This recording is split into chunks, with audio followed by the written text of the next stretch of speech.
The first year of the campaign was talking about why should we do this. Second year of the campaign was talking about how can we face the climate challenge. And this year we want to start focusing on what has changed. What are the solutions? There's this climate change issue. It's no longer maybe assumption. We all need to take our responsibilities to tackle this issue, and this is only the beginning. 95% of the industry is now focusing on getting a comprehensive overview of the climate impact of a portfolio. But we need now not only to build insights to make the right investment decisions, but also to implement them. And you know that there is a recent study showing the fact that it will be an enormous investment and change. In terms of progress around ESG, I'd say it's still slow, but I think in reality a lot of it sits around accountability. I think historically when it comes to real estate, a lot of the responsibility was felt perhaps by the landlord or the big investors, and in reality it is something that encompasses all of us as stakeholders. So I think actually it's more of a shift in figuring out everybody's role and responsibility. We've got to be brave and bold and have a go at taking actions rather than waiting for consensus as to what those actions are. Clearly, emissions and carbon generation, real estate has a massive role to play in that. It's a massive cause of it, and if real estate can get its act together, we can help make the transition towards a low carbon economy. If you don't address climate change, you've got a capital risk. If you don't address climate change, you've got a tenant rental issue, because tenant preference will go towards assets with better ESG credentials. And you've got a reputational risk too. So capital, rents, reputation, all those three things mean you have to do this. There is no longer a green premium if you have nice assets. It's clearly about the market will require everyone to provide ESG performing assets and net zero assets. And if you don't, you will lose value on your portfolio. The challenge we face with ESG is not a proprietary challenge, it's for all of us, and I think it's very important that we learn and figure out how to come together as an industry across all stakeholders. The industry needs to carry on the journey it's on.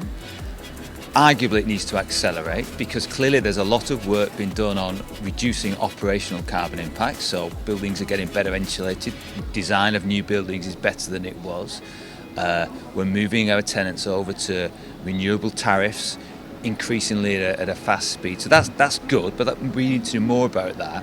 I think one of the issues the industry really needs to address as well as better design, it needs to really develop a strategy for dealing with embodied carbon in existing and new buildings. That's the next wave, that's the next step, and I think the industry has to get ahead of this issue, because regulation is potentially coming down the line in that. There's been talk in Parliament, and I think that's where the next issue and hurdle is going to come from. So regulation around embodied carbon is probably the next challenge, and it's important the industry embraces that and meets that challenge.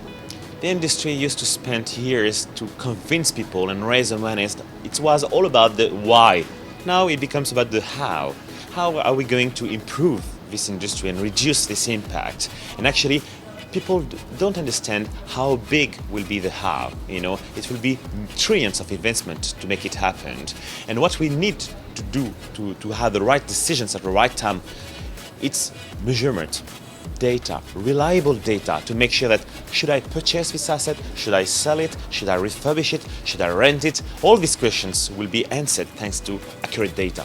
Until we have a universally accepted standard for net zero buildings, which everybody buys into, it's going to be really difficult to turn around to government or to turn around to experts in the industry and say, go achieve that, because we don't know what that is yet. So one of the things that the campaign is going to focus on over this next 12 months is how do we measure it and what exactly is it that we're trying to achieve. The real issue is the existing building stock. I think the definition is something like 80% of the buildings that will be a problem to get to net zero in 2050 already exist. It's not the new ones that we need to build. So there's no point in going and getting planning, to solve that problem. The problem is the existing stock.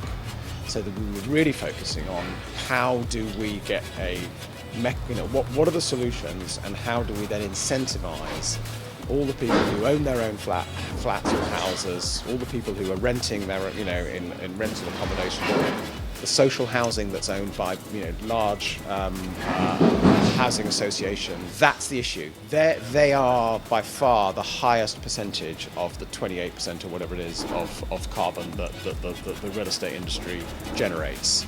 So I think we can, not being complacent about what we do, because we all have to get that absolutely down to nothing.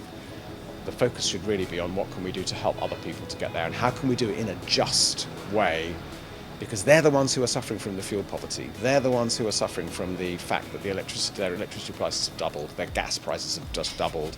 They've got a cost of living crisis. Turn around to them and say, oh, by the way, you've now got to solve the world's problem on carbon as well. That's not fair. We've got to work out a way of doing that in a way that is actually what's been described by Ben Sanderson, who's in here, as a just transition. And I think that's absolutely critical. That's where the focus should go on to now.